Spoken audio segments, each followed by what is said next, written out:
और स्वर्ग जैसा वातावरण, स्वर्ग जैसा वातावरण का मतलब स्वर्ग किसको कहते हैं? जहां देवता निवास करते हैं, है ना? देवताओं का जहां वास होता है वो स्थान ही स्वर्ग कहलाता है। सो हम सब लोगों को अपने परिवार को, अपने घरों को स्वर्ग बनाना चाहिए। वो कब बनेगा? जब हम अपने घर में देवी और देवताओं के तरीके से रहेंगे। और देवी और देवताओं में सबसे बड़ी विशेषता क्या है कि वो अपने लिए नहीं सोचते। वो किसके लिए सोचते हैं? दूसरों के लिए सोचते हैं। दूसरों के लिए सोचने वाला ही देवता है, दूसरों को देने वाला ही देवता है। और केवल अपने बारे में जो सोचे वो क्या है? राक्षस। जो देना ना जानता हो, छीनना जानता हो, वो क्या है? राक्षस। देवता देते हैं, देवता दूसरों के बारे में सोचते हैं। एक बड़ी प्यारी घटना याद आती है। एक घटना, एक बार देवता और दानव दोनों ब्रह्मा जी के पास गए। बातचीत हुई, चलते चलते असुरों ने ब्रह्मा जी से शिकायत की। शिकायत ये की कि देवताओं को सम्मान ज्यादा मिलता है, लोग देवताओं से प्रेम ज्यादा करते हैं, हम लोगों को सम्मान नहीं मिलता, हम लोगों से कोई प्रेम नहीं करता, हम लोगों से लोग डर के भाग जाते हैं। ये शिकायत की ब्रह्मा जी से राक्षसों ने। सो ब्रह्मा जी ने कहा कि इसका जवाब हम तुमको रात में देंगे। तुम लोग एक काम करो, आज हमारे यहां रात में भोजन पे आना। ब्रह्मा जी ने निमंत्रण दिया, देवताओं को भी निमंत्रण दिया, असुरों को भी निमंत्रण दिया। सब देवी देवता असुर, उन असुरों की जो पत्नियां थीं, उनके जो बच्चे थे, वो सब ब्रह्मा जी के पास रात में डिनर करने आए, भोजन करने। तो ब्रह्मा जी ही हैं, संकल्प मात्र से कुछ भी कर सकते हैं। तो नाना प्रकार के स्वादिष्ट व्यंजनों से भरी थालियां सबको अपने आप उनके सामने उपस्थित हो गई। एक तरफ देवताओं की पंक्ति बैठी हुई थी, एक तरफ असुरों की पंक्ति बैठी हुई थी, और सब बैठ करके भोजन करने को बिल्कुल लालायित थे। ऐसी व्यवस्था ब्रह्मा जी ने की कि जिसको जो पसंद है, जिसको करेला पसंद है उसकी थाली में करेला, जिसको नेनुआ पसंद उसकी थाली में नेनुआ, जिसको आलू की भुजिया पसंद उसको आलू की भुजिया, जिसको पनीर की सब्जी पसंद उसको पनीर की सब्जी, जिसको आलू का पराठा पसंद उसको आलू का पराठा। जिसने जो जो सोचा वो उसकी थाली में। सब बड़े प्रसन्न हुए, बोले वाह, ऐसी व्यवस्था, ऐसा भोजन हमने कहीं देखा नहीं। जब खाने के लिए तैयार हुए तो ब्रह्मा जी ने कहा कि भैया गायत्री मंत्र तो पढ़ लो। बिना मंत्र पढ़े, बिना भगवान को भोग लगाए भोजन नहीं किया जाता। सो देवता तो भोग लगाने को तैयार हुए, असुर भोग लगाने को तैयार नहीं हुए। अब नहीं हुए तो ब्रह्मा जी कर भी क्या सकते हैं भाई, अपनी अपनी मर्जी। ब्रह्मा जी ने कहा कि भोजन आपके सामने है, भोजन आपके लिए है, भोजन आपको करना है, पर हमारी एक शर्त है कि हम ऐसा क्रम बना रहे हैं कि भोजन करने के लिए आपके जो हाथ हैं ये मुड़ेंगे नहीं। समझ में आई बात? यानी आपके हाथ बिल्कुल सीधे ही रहेंगे, ये मुड़ेंगे। अच्छा, भोजन करने के लिए यहां से तो मुड़ना पड़े, ये मुड़ेगा तभी तो मुंह के पास जाएगा। चलो ये मुंह के पास ना जाए, अगर मुंह ही इसके पास ले जाएं तो ये भी तो नहीं जाएगा। अब भैया बड़ी आफत हो गई, ये हाथ मुड़े ना, ऐसे ही हाथ सबका, चाहे वो देवी हो, चाहे देवता हो, चाहे राक्षस हो, चाहे राक्षसों के परिवार के लोग, सबका हाथ बिल्कुल ऐसे ही। वो थाली देख तो रहे हैं, थाली छू तो रहे हैं, निवाला उठा तो रहे हैं, लेकिन मुंह में जा नहीं रहा है। जाएगा कैसे? एक असुर ज्यादा चालाक था, उसने दिमाग लगाया। सो उसने आलू का पराठा उठाया और सोचा कि हाथ मुंह के पास नहीं जा सकता, लेकिन ऊपर तो जा सकता है।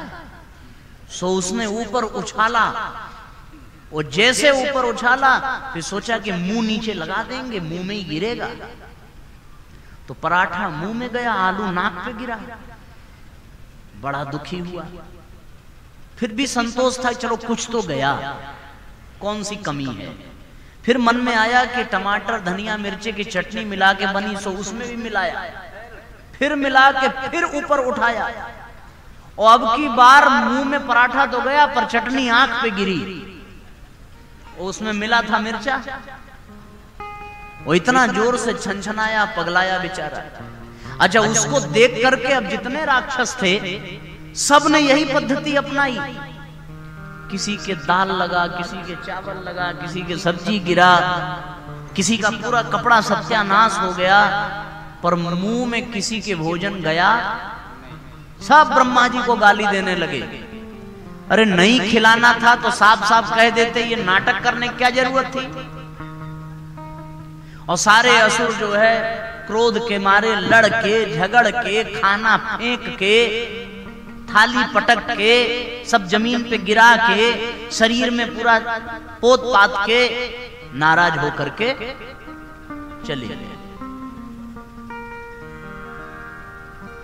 देवता जब भोजन करने का समय आया तो देवताओं के भी तो हाथ नहीं मुड़ रहा था, तो अब देवता क्या करें।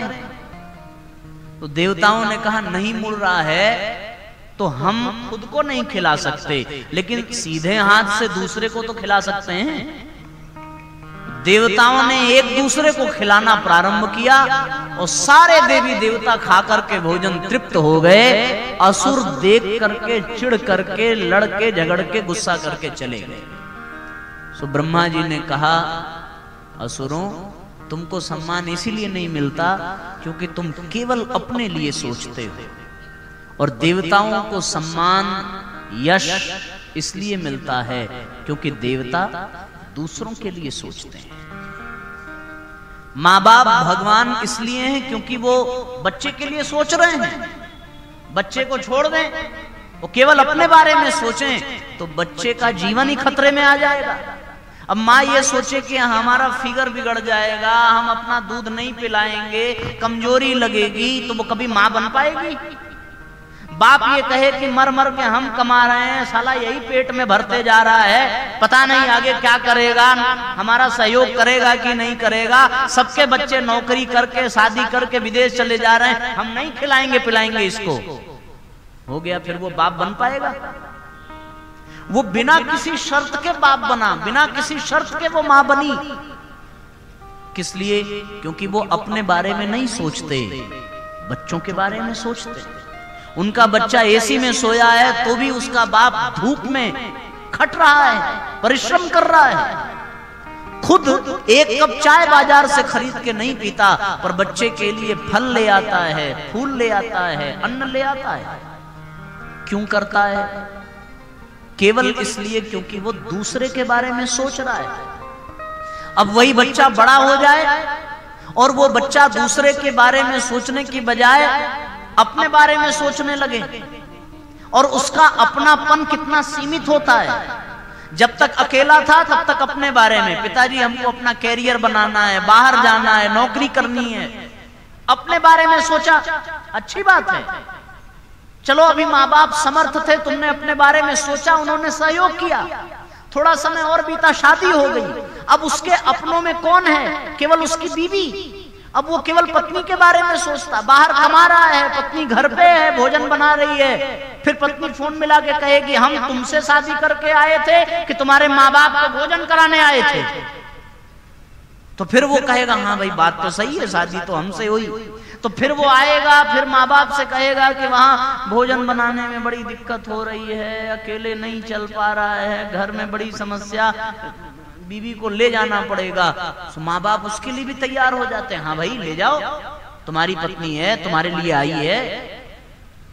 अब यहाँ माँ बाप चाहे बीमार पड़े हो, चाहे बुखार हुआ हो, चाहे दवा चल रही हो, चाहे भोजन बना रहे हो, चाहे न बना रहे हो, उनके बारे में कौन सोचता है? क्यों? क्योंकि उसका अपना कौन है? केवल पत्नी, केवल बच्चा, बस इतना ही अपना। माँ बाप फिर कौन है? तो माँ बाप भगवान हैं, लेकिन बच्चों को भगवान नहीं कहा गया। क्यों?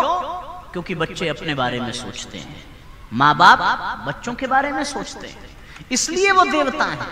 इसलिए कहा गया मातृदेवो भव, इसलिए कहा गया पितृदेवो भव। क्यों? क्योंकि वो बच्चों के बारे में सोच रहे हैं, अपने बारे में नहीं सोच रहे हैं।